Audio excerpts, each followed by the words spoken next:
What's going on, everybody? I'm here to do a review for Bad Boys Ride or Die. Bad Boys Ride or Die is the fourth installment in the Bad Boys franchise. It is a continuation of the previous Bad Boys film, Bad Boys for Life, that came out in 2020.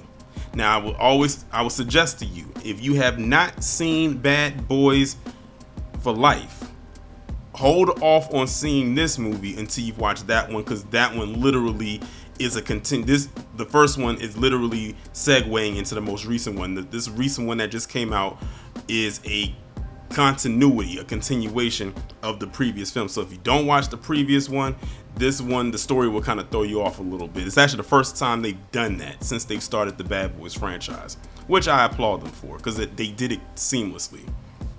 So this movie is following the events of the previous one. It's 4 years later. Now Mike is now officially a settled down man. As you all know, he is always been a bachelor, always been a ladies' man, one that he would never get tied down.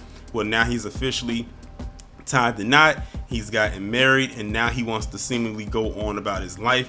And Marcus is right there along the way with him until something from the past pops up from the previous film, and now they have to go on the case again. But this one proves to be one of their most interesting cases yet. So as we all know, and I hope I'm not spoiling anything for anybody who hasn't seen the previous Bad Boys movie, Captain Howard ended up getting taken out. Unfortunately, he was definitely a fan favorite character as far as the side character goes with these movies. And it looked one way, but then it plays out a whole nother way. And what we saw as one thing probably played on our psyche and was completely different.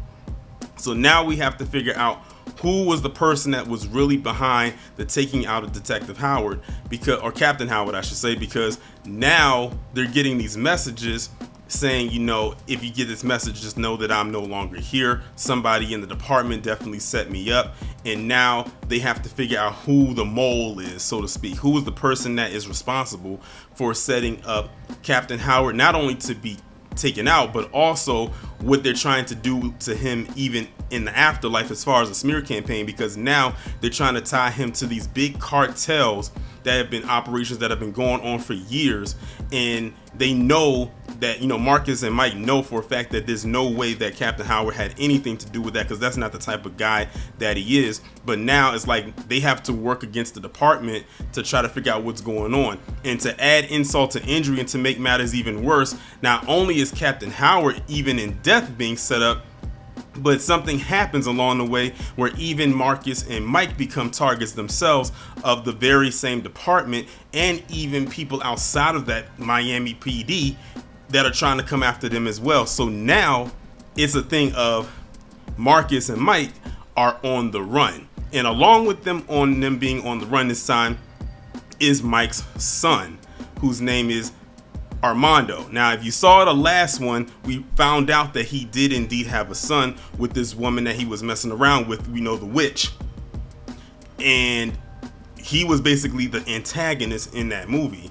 But then he saves him, and he basically says, I'm gonna have a feeling I'm gonna have to come back to you later. You're gonna be of use to me later. And that's kind of how the continuity thing happened, because it's like, okay, so they're setting it up where he's going to be intricate to the next movie, which he is. So now they have to all work together. They're officially fugitives on the run, and now they have to work as a group, as a unit, to try to figure out what's going on, because the son comes into play where he can help not only clear Captain Howard's name, but also help to clear Mike and Marcus's name. And it's just one big adventure ride after another. They're literally on the run. This is the first time we've actually seen the two of them have to work against the professions that they've held down for so long. Of course, the profession of being a cop. And now they have to be outside of that, use their cop skills, but use it against the people that, they thought were working together, cohesive with them as a unit, before it completely blows overboard.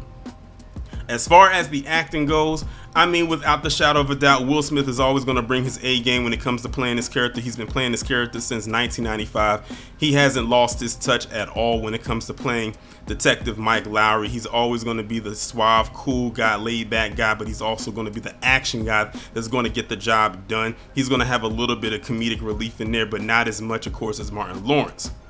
But of course, even at his age, he's still doing his thing. Martin Lawrence, I think this is probably the most comedy I think Martin has done in this role, especially after seeing all the other ones that he has done. But I think in this one, he really let loose, or the director allowed him to really cut loose. And speaking of the director, I think the directors of the last Bad Boys movie are the same ones for this one, because you can kind of see the similar directing styles. But Marcus was actually able to, be, of course, more funny. And one thing that I had wanted for Martin Lawrence to have in this movie that I felt was kind of absent in the previous 3 films was him to have a little bit more action in the spotlight, because we only see Martin as being the funny, goofy guy, and that just happens to have a gun in these movies. But I'm glad he was able to have a little bit of action there. But of course, he's always going to bring the funny, and I'm glad, in the audience that I was in, because I was in there with not a fully packed crowd, but it was a lot of people there. Every joke that Martin said in this movie, or every line he had that was meant to be in a comedic way, landed. Every time he did something that was supposed to be funny, people laughed. They actually reacted to it. It didn't come off as forced. And y'all know I don't like forced comedy, because that comes off as corny. It's like, okay, you're trying too hard. But Martin has been doing his thing for years, starting off with stand-up, then having his own show, then doing Bad Boys. So he's just a naturally funny guy, and it's good to know that they can come together and still be able to work as a team. I mean, Will and Martin have some of the best chemistry I've seen when it comes to these type of movies, the buddy cop thing. And I'm just glad that they're able to still be here to this day and still able to do it, even though, of course, clearly they're more older now than they were back when the first one came out. Because you gotta think, they were in their 20s when the first Bad Boys came out, and they're now both in their 50s. So there's only so much that they can do, but they do what they can with what they have, and I'm very appreciative that they're still here to be able to carry these roles still almost 30 years later. That's just simply, to me, that's just simply amazing. Now, getting into more of the side characters, the main side character I would think for me in this movie would definitely be the Armando character, who is who is Mike's son. In this movie, he had way more to do this time, because in the first one he was, of course, the antagonist, and we were just getting introduced to his character. But now he had more to do. He actually had a pretty, in my opinion, solid storyline to go along with this, because again, they need him in order to help fulfill this mission, and he was kicking ass. This guy was it was almost like literally someone who went from being locked up in a cage. The minute he got loose, he was going in. And Marcus' character kind of made a joke of that a little bit in the movie. I'm not going to spoil it for you, but he kind of made a little jokey joke about how similar these two are, considering he wasn't there, and by he I mean Mike wasn't there to see him grow up, because he didn't know he had a son. But they're so much similar rather than them being actually different.